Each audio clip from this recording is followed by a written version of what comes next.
Aquella fría noche de viernes, el reloj de la tienda de regalos marcaba las 21:08, cuando Jasmine Carter se dio cuenta de que la habían dejado afuera por error. Había entrado corriendo minutos antes del cierre, buscando algo especial para su madre, que regresaría al país esa mañana después de 7 meses de misión en Oriente Medio. A sus 15 años, Jasmine llevaba dentro de sí un orgullo silencioso por Victoria Carter, no solo porque era una de las pocas mujeres negras con el rango de general de 4 estrellas en Estados Unidos, sino también porque era una madre firme, presente y profundamente amorosa. Criada con disciplina militar, valores innegociables y conciencia racial desde los primeros años de su vida, Jasmine aprendió desde temprana edad a nunca bajar la cabeza. Pero esa noche, cuando se encontró sola dentro de la tienda oscura y cerrada, su corazón acelerado y sus manos temblorosas contaron otra historia, la de una adolescente asustada tratando desesperadamente de llamar a su madre sin respuesta. Su celular, casi sin batería, solo tenía señal suficiente para intentar una llamada de emergencia. Pero antes de que pudiera marcar el número, luces rojas y azules inundaron el escaparate de la tienda. El oficial Harper, un hombre blanco de mediana edad, con el rostro surcado por arrugas y ojos sospechosos, estacionó su patrulla haciendo un ruido innecesario. Derribaron a toda prisa la puerta de la tienda y él entró, apuntando la linterna directamente a los ojos de Jasmine, como si fuera un criminal armado. Aun con la voz quebrada, intentó explicar que solo estaba allí para comprar un regalo para su madre, que se había distraído mirando las tarjetas y no se había dado cuenta de la hora de cierre. Pero Harper no quiso escuchar. Le ordenó que se diera la vuelta, le colocó unas esposas de plástico en sus delgadas muñecas y la condujo hasta el coche de policía sin permitirle coger su bolso o su teléfono.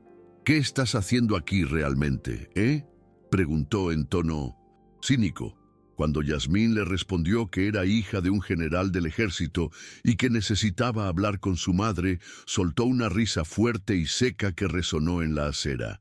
«General, y negro encima. «Es broma», dijo mientras cerraba de golpe la puerta del coche. La estación de policía de Twin Oaks estaba a solo 15 minutos de la tienda, pero para Jasmine era el viaje más largo de su vida. El coche se sacudía en cada curva mal hecha y su respiración se hacía más corta a cada segundo. Las esposas de Windows plástico le lastimaban las muñecas, pero lo que realmente le dolía era la sensación de injusticia e impotencia. En el asiento delantero, Harper intercambió mensajes de voz burlones por la radio, describiendo a la pequeña mentirosa que decía ser la hija de Oprah. Cuando llegaron, no la condujo a la recepción, sino directamente a una habitación poco iluminada en la parte de atrás, donde la sentó en una silla fría y sin soporte, bajo la mirada indiferente de otros 2 policías, ambos hombres, blancos, que ni siquiera preguntaron el nombre de la niña. Cuando ella, temblando, pidió hacer una llamada telefónica, Harper se rió. «No tienes derecho a nada hasta que alguien demuestre que no eres lo que pareces». La frase cayó como plomo en el aire. Ella no lloró. Los años, bajo el mando de su madre, le enseñaron a contener sus emociones y a mantener la compostura, pero por dentro estaba hecho pedazos. Mientras tanto, al otro lado del país, en el avión militar que traía de regreso a Victoria Carter, el silencio en la cabina fue roto por una notificación urgente en su comunicador directo. Una llamada perdida de Jasmine, seguida de una grabación parcial realizada por el sistema de voz automatizado. El fragmento capturado fue suficiente para generar una alerta. La voz de la hija rogando hablar con su madre, seguida de la risa de un hombre que decía: «General, mujer negra, ¿es broma?». Victoria se quedó congelada. Una mezcla de adrenalina y furia recorrió su cuerpo a la velocidad de una pistola. Ella ya había oído ese tipo de burlas antes, cuando era cadete, cuando pidió su primer ascenso, cuando arrestaron a un coronel abusivo. Pero esta vez fue diferente. Esta vez fue con su hija. Sin dudarlo, ordenó al piloto cambiar de rumbo y se comunicó directamente con la Oficina de Asuntos Internos del Departamento de Justicia. En cuestión de segundos, se inició el protocolo de intervención federal. No fue solo el general el que volvió a casa. Ella era madre, y nadie que pusiera a Yasmín quedaría impune. En la sofocante sala de la comisaría, el tiempo parecía transcurrir en cámara lenta. Harper entró de nuevo, ahora sosteniendo un formulario impreso. Miró a Yasmín con una sonrisa torcida. Nada en el sistema, sin antecedentes, sin registros. Debió haber aprendido a no dejar rastro. La niña permaneció en silencio, con los ojos fijos en la pared manchada que tenía delante. Por dentro, luchaba por mantener mi mente despejada, buscando alguna lógica en todo esto. El miedo ahora se mezcla con la indignación. Sabía que estaba experimentando exactamente lo que su madre le había advertido. El racismo velado, o en este caso flagrante, de una estructura policial que juzgaba primero el color de la piel y luego los hechos. Harper siguió burlándose de ella, soltando frases como «deberías estar agradecida de que no te estén golpeando» y «esta no es la primera vez que una de esas chicas se mete en algo que no debería». En un momento dado, otro agente sugirió asustar a la niña, pero Harper se negó con un comentario aún más cruel. «Déjala sudar un poco, aprenderá dónde está». Fue entonces cuando la radio del centro crepitó con una urgencia inusual. Harper respondió con indiferencia, pero su expresión cambió en cuestión de segundos. Al otro lado de la línea, un agente federal le informó que la general Victoria Carter había llegado a la ciudad y se dirigía a la estación de policía. Al oír ese nombre, los demás oficiales en la sala se miraron tensos y, por primera vez, Harper dudó. Pero el daño ya estaba hecho. Yasmín, que había estado escuchando todo en silencio, cerró los ojos y respiró profundamente. Sabía que tu madre vendría, siempre venía. Incluso cuando el mundo parecía desmoronarse, Victoria Carter no dejó ningún cabo suelto y definitivamente no dejó a su hija en manos de nadie. Cuando la puerta de la comisaría se abrió minutos después, el sonido de las botas del general resonando en el suelo acabó con cualquier rastro de la autoridad informal de Harper. Victoria no habló con nadie. Fue directamente a la habitación donde estaba Yasmín. Y cuando vio a su hija esposada y con las muñecas rojas, simplemente dijo en voz baja y firme, «Suelta a mi hija, ya». El silencio que siguió a la orden de Victoria Carter fue ensordecedor. Ningún policía se atrevió a contradecirla. Harper intentó justificarse murmurando algo sobre procedimiento estándar y sospecha de intrusión, pero el general no apartó la mirada de Yasmín ni un segundo. Con un ligero movimiento de cabeza hizo una señal para que le quitaran las esposas. Las manos de Yasmín estaban llenas de cicatrices y la piel irritada por las pinzas demasiado apretadas. Cuando finalmente se puso de pie, los ojos de la adolescente se encontraron con los de su madre, y no había allí ira ni lágrimas, solo confianza. Victoria se volvió lentamente hacia Harper y le dijo, «No tienes idea de lo que acabas de causar». La frase, dicha en tono bajo y articulado, hizo retroceder a los demás policías. Entonces abrió su maletín, que había traído personalmente de la base, y comenzó a sacar una serie de documentos. Informes, declaraciones archivadas, impresiones de mensajes internos y una tabla con 17 sucesos que involucraban a Harper en acercamientos raciales, todos debidamente registrados, pero nunca investigados. Victoria entregó los documentos directamente a un agente federal que entró poco después, vistiendo un chaleco con el emblema del Departamento de Justicia.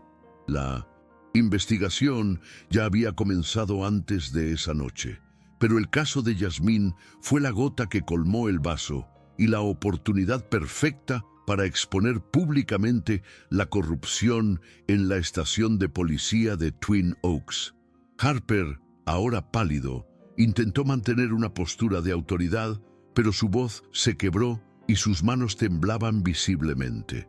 El oficial leyó en voz alta algunos extractos allí mismo. Descripciones de arrestos injustificados, imágenes de cámaras eliminadas y un patrón perturbador de racismo, velado en cada acción registrada. Al fondo, Yasmín permanecía sentada, observando. Fue como si viera en directo cómo se desmantelaba pieza por pieza la maquinaria de la injusticia. Por primera vez sintió el peso de lo que su madre había construido durante décadas, un poder que no gritaba, no golpeaba, sino que transformaba estructuras con estrategia, hechos y firmeza. Y en ese momento comprendió. No se trataba solo de una hija a la que defendían. Era todo un sistema el que estaba enfrentándose. La comisaría, antes bulliciosa y llena de voces, ahora estaba sumida en una atmósfera de suspense. Agentes federales tomaron el control de la sala principal, pidiendo a todos los oficiales que entregaran sus teléfonos celulares y armas de servicio. Harper fue llevado a una habitación apartada donde daría testimonio inmediato.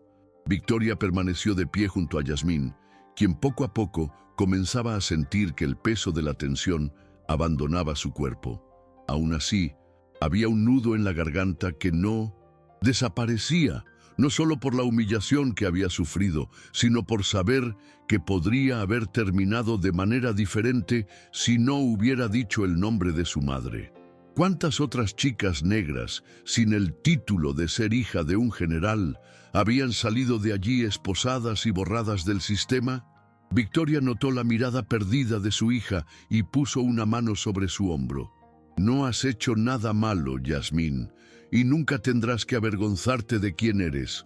Fue la primera vez que la niña dejó caer las lágrimas, no por miedo sino por alivio, pero la historia no terminaría ahí.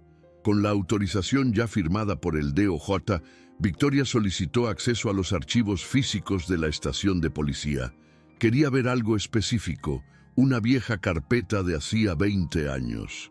Los oficiales superiores dudaron, pero el agente federal que estaba a su lado reforzó la orden. Al encontrar el archivo, sus manos temblaron levemente. Allí estaba, Marcus Carter, tu hermano, joven, recién enlistado, detenido por alteración del orden público, tras ser confundido con un sospechoso durante un patrullaje en el barrio sur de la ciudad. No hay pruebas concretas, no hay investigación. Un día después, fue encontrado muerto en una celda, supuestamente por asfixia autoinfligida. Victoria respiró profundamente y cerró los ojos por un momento. Se había prometido a sí misma que regresaría allí algún día, con suficiente poder para exigir respuestas. Y ahora, frente a los documentos que intentaron enterrar durante 2 décadas, no lloró. Se volvió hacia el agente y le dijo: «Quiero que esto se abra, oficialmente. Empieza hoy mismo». Yasmín observaba todo en silencio, ahora de pie junto a su madre. Por primera vez, comprendió la magnitud del dolor que Victoria llevaba en sus ojos cada vez que hablaba de justicia, de disciplina, de honor. Aquella carpeta con el nombre de su tío, a quien apenas conocía, pero que siempre había oído mencionar a su madre con reverencia, no era simplemente un documento antiguo. Era una herida abierta, una injusticia que moldeó la carrera, el carácter y los sacrificios de su madre. Y ahora, a sus 15 años, Yasmín también forma parte de esta historia.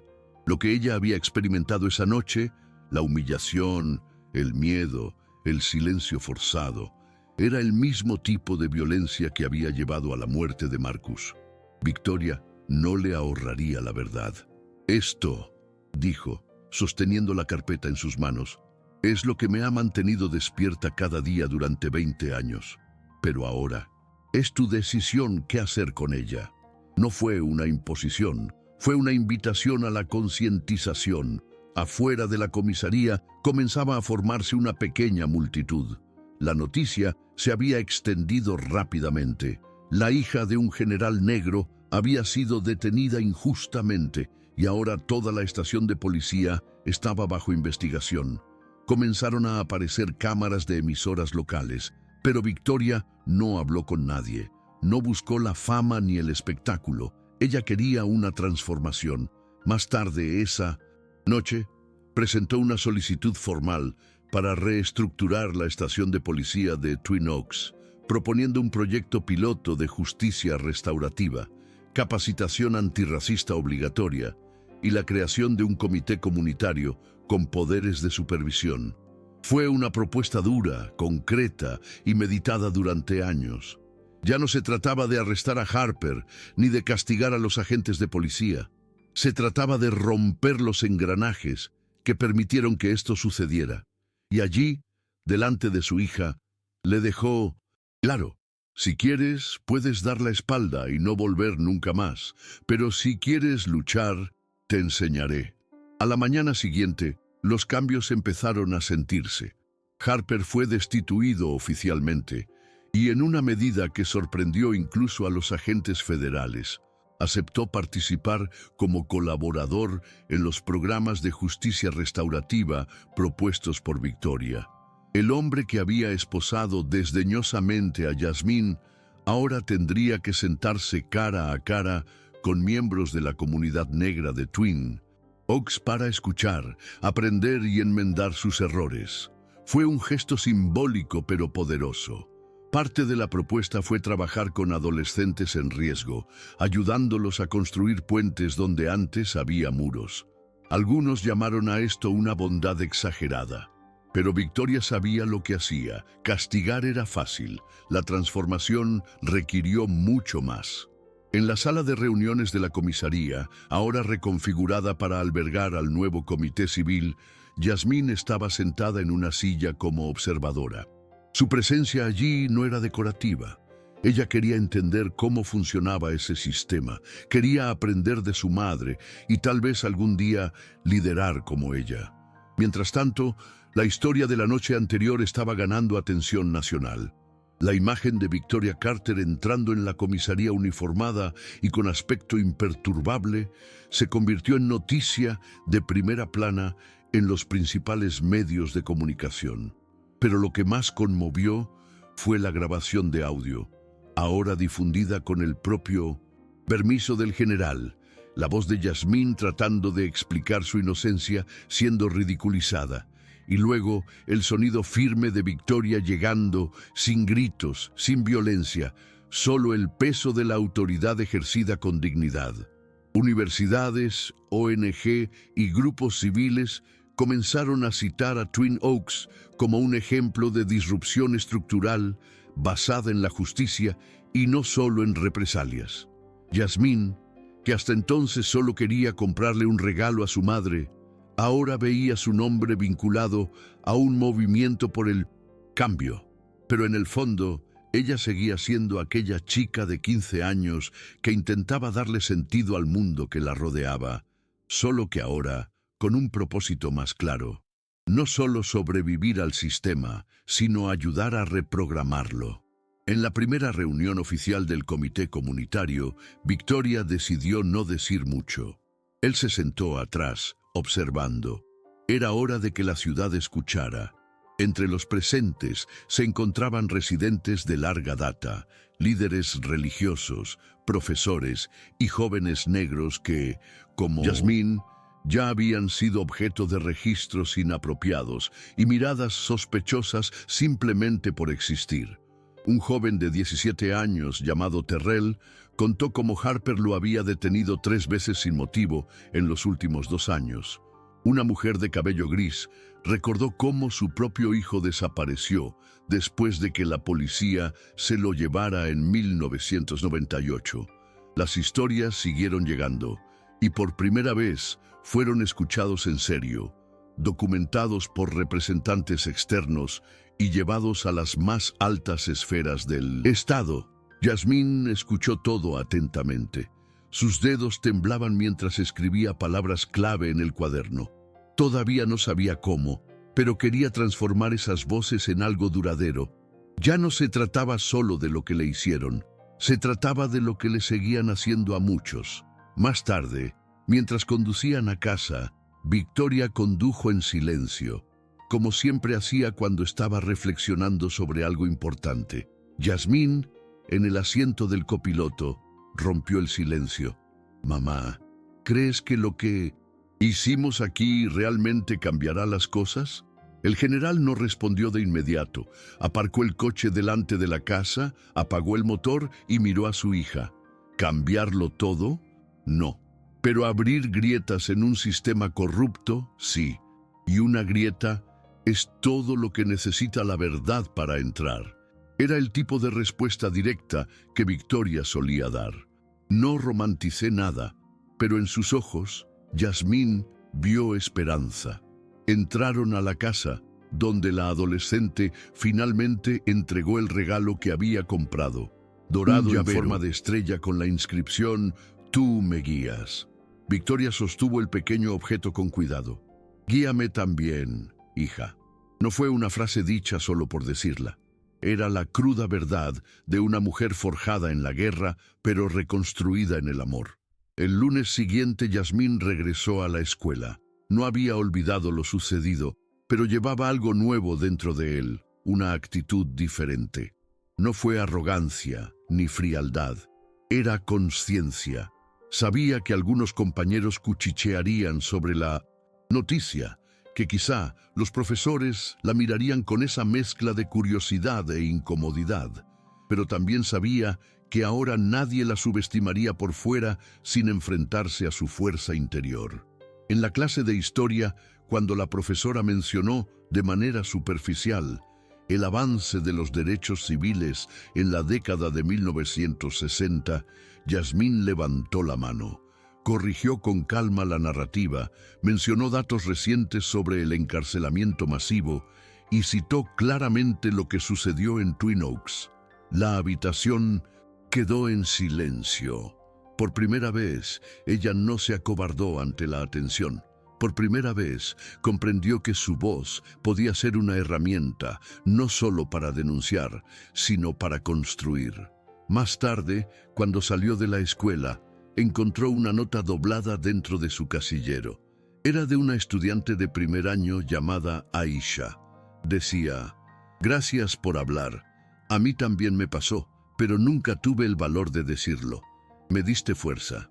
Aquel trozo de papel, escrito a mano y con letra incierta, tuvo más impacto en Yasmín que todos los titulares del fin de semana, porque hubo pruebas de que superar el dolor, cuando se comparte con integridad, no solo cura, sino que se multiplica en otros. Al llegar a casa, le mostró la nota a su madre, quien simplemente asintió con una leve sonrisa. Victoria sabía que algo había cambiado, que ahora no era solo ella la que se enfrentaba al sistema. Su hija había elegido luchar, y no con armas ni estrategias militares, pero con verdad, coraje y la convicción silenciosa de quien aprendió a no aceptar lo inaceptable, incluso si eso significa caminar por toda una estación de policía con las muñecas marcadas. En las semanas siguientes, Twin Oaks comenzó a recibir con frecuencia equipos de otros estados interesados en el modelo implementado allí. Lo que una vez fue una estación de policía marcada por los abusos y el silencio cómplice, ahora albergaba un centro de formación continua, donde los policías veteranos se veían obligados a escuchar, reflexionar y reaprender. Un mural en la entrada mostraba fotografías de líderes locales y víctimas de acoso, incluida una pequeña imagen de Marcus Carter junto a la frase «La memoria no se archiva». Victoria no buscaba reconocimiento. Rechazó entrevistas en programas de entrevistas y apariciones en televisión. Preferí el anonimato estratégico de quienes quieren ver un cambio real. Yasmín, entre estudios y reuniones de comité, comenzó a escribir un diario. En él relató todo lo vivido aquella noche, los Sentimientos contradictorios, la vergüenza y la fuerza que surgieron casi al mismo tiempo. Y también escribió sobre el futuro, no sobre lo que soñaba sola, sino sobre lo que ahora quería construir junto con otros. Una noche, mientras revisaba la nota de Aisha, Yasmín tuvo una idea. Con la ayuda de la escuela, lanzó un proyecto estudiantil llamado Escucha Primero, con grupos de discusión abiertos para que los estudiantes denunciaran experiencias de discriminación, violencia o invisibilidad. Reuniones, inicialmente tímidas, crecieron en número. Vinieron profesores, padres de familia y hasta policías de la nueva administración. Victoria observaba desde lejos, orgullosa pero sin interferir. Sabía que ahora era de Yasmín, la hija que una noche entró en una tienda solo para comprar un regalo y salió con un destino reconfigurado. Un destino que empezó con dolor, pero se transformó en herramienta. Y en un país donde muchas historias como la de Marcus aún se silencian, Yasmín Carter decidió que la suya sería contada, no como un trauma aislado, sino como una semilla de cambio. Allí, en la intersección entre lo que habían vivido y lo que estaba por venir, madre e hija supieron, nada de eso fue en vano. El día que cumplió 16 años, Yasmín decidió no hacer fiesta. Ella le pidió a su madre solo una cosa: visitar juntas la tumba de Marcus. Nunca habían estado allí antes. Victoria había evitado ese lugar desde el funeral, incapaz de soportar la sensación de fracaso, aunque sabía que había hecho todo lo que había podido. Aquel sábado nublado, ambos caminaron uno al lado del otro hasta el cementerio del pueblo vecino. Llevaron en sus bolsillos flores sencillas y blancas y silencio. Cuando llegaron, Yasmín se arrodilló y sacó de su bolsillo el llavero que le había regalado a su madre meses antes. Lo aseguró con un pequeño sello a la valla cercana. Tú fuiste quien empezó todo esto, tío. Estamos aquí gracias a ti. Victoria permaneció de pie, con los ojos llenos de lágrimas, pero sin desplomarse. Después de tanto tiempo, finalmente entendió. Su lucha no había sido solo por venganza. Su objetivo era garantizar que Yasmín y tantos otros pudieran vivir en un mundo menos hostil. Incluso si ese cambio comenzó con un solo punto en el mapa. De camino a casa, Yasmín miró por la ventanilla del coche, en silencio. No pensó en la venganza, ni en la justicia en el sentido abstracto de la palabra. Pensé en la continuidad, cómo la historia de su familia, marcada por el dolor, ahora también estaba hecha de acción, y que, a pesar del miedo y de las cicatrices, ella había ganado, no porque se hubiera salvado, sino porque realmente había resistido. Aparcó en el garaje. Victoria apagó el coche y se quedó allí parada un rato, simplemente respirando. Luego se volvió hacia su hija y le dijo: «Has llegado más lejos de lo que jamás imaginé, y pase lo que pase después. ¿Estás lista?» Yasmín sonrió. Sabía que todavía tendría que enfrentar muchas miradas sucias, puertas cerradas y batallas invisibles, pero ahora tenía algo que nadie le podía quitar: la certeza de que, incluso con 15 años, era capaz de cambiar todo un sistema, empezando por el coraje de no quedarse callado.